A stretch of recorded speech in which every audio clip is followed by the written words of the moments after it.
Welcome, Lance. How are you? I'm very good. Thanks, Dev. It's good to be here. Thank you for being here.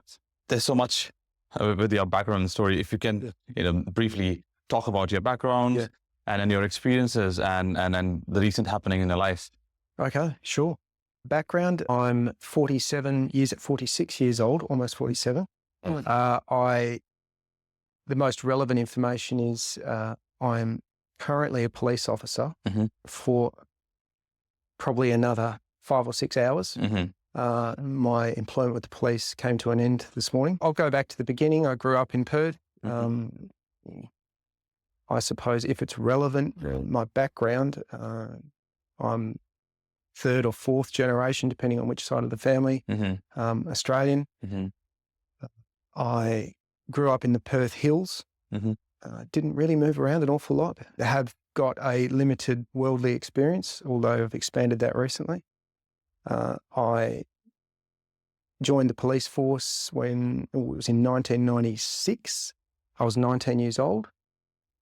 Went through the police force, normal general duties, didn't seek the detective's world or any of that sort of thing. I did come to my calling though, about 18 years into my police career. And for the last 7 years of that career, I was a trainer within the West Australian Police Force. Specifically in the training world, I was an assistant district training officer, which means I was attached to a country location.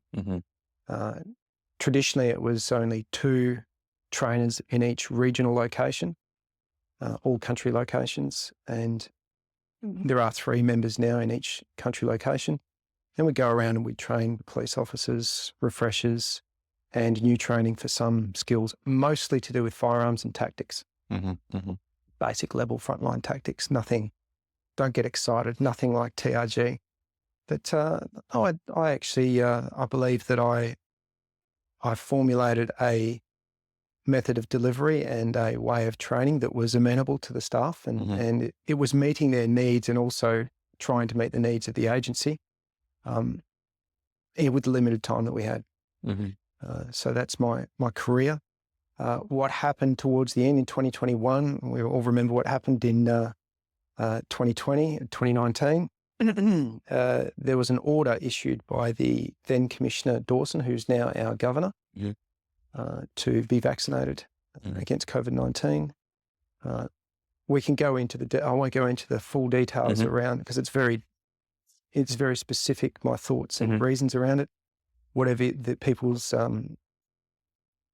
impressions are or opinions are about the response to COVID and all of that sort of stuff, it's by the by. I made a decision and got together with a group of other officers.